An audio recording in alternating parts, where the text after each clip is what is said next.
Assalamualaikum teman-teman, jumpa lagi ya di channel YouTube aku. Nah, di video aku kali ini aku akan berbagi dengan kalian syarat-syarat apa aja yang harus kita serahkan ya untuk menikah di KUA yang ada di Turki ini.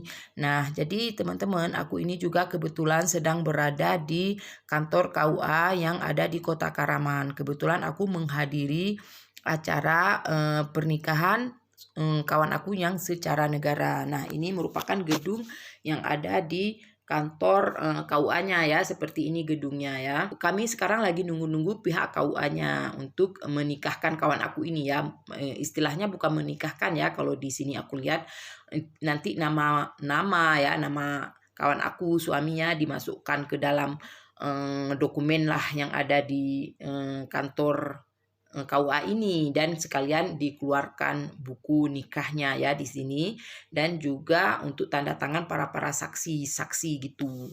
Jadi kalau aku ngomongnya sedikit agak-agak susah dimaklumi aja ya teman-teman. Jadi kita lanjut untuk syarat menikah di Turkinya ini apa-apa aja.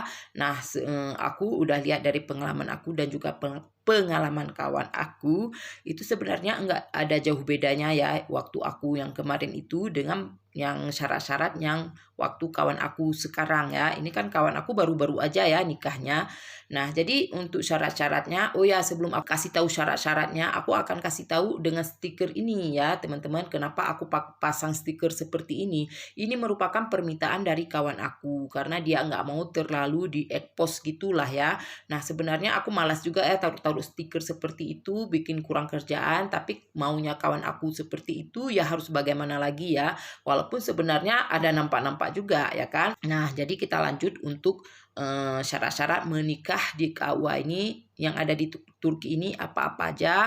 Yang pertama, ini masih sama ya, aku ulang-ulang lagi, masih sama seperti waktu aku kemarin itu dan dengan yang pengalaman aku dan dengan pengalaman kawan aku yang sekarang ya, itu masih sama, aku lihat nggak ada bedanya.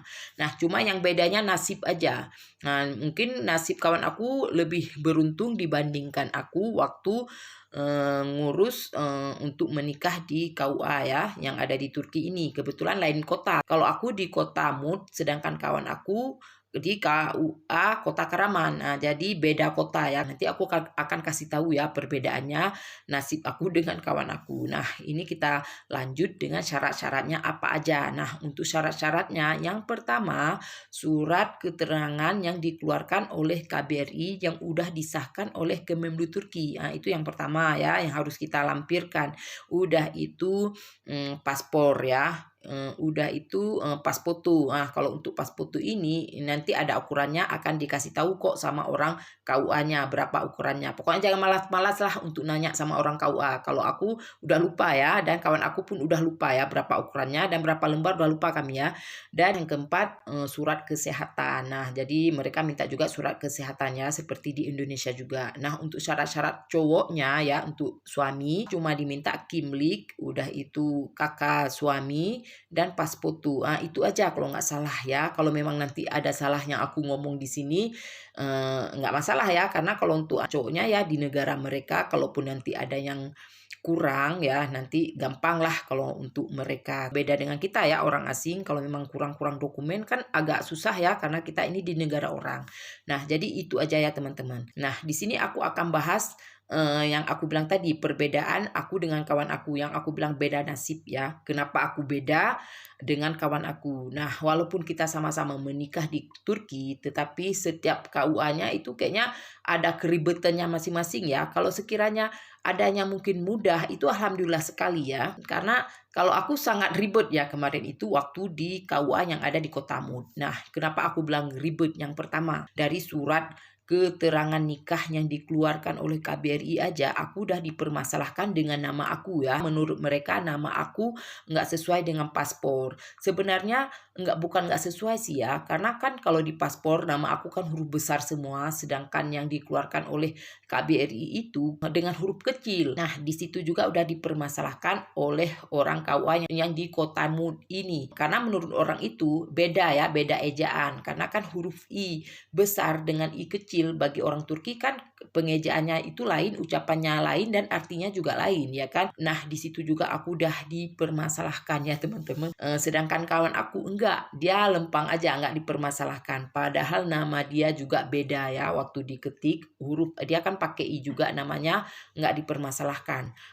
Jadi pakai huruf kecil enggak ada masalah juga. Itu yang pertama udah beda ya aku dengan kawan aku. Nah, yang kedua dari paspor. Kalau paspor harus menerjemahkannya ke dalam bahasa Turki. Jadi orang KUA-nya minta diterjemahkan ke dalam bahasa Turki. Sedangkan kawan aku kalau untuk paspor mereka nggak dipermasalahkan ya. Kawan aku dia nggak dipermasalahkan waktu dia di KUA Kota Karaman ini. Jadi walaupun nggak perlu harus terjemahkan ke dalam bahasa Turki. Jadi cukup dengan paspor yang udah ada bahasa Inggrisnya ya kan. Di setiap paspor kan ada bahasa Inggrisnya. Jadi mereka udah cukup kayak gitu aja, nggak perlu diterjemahkan.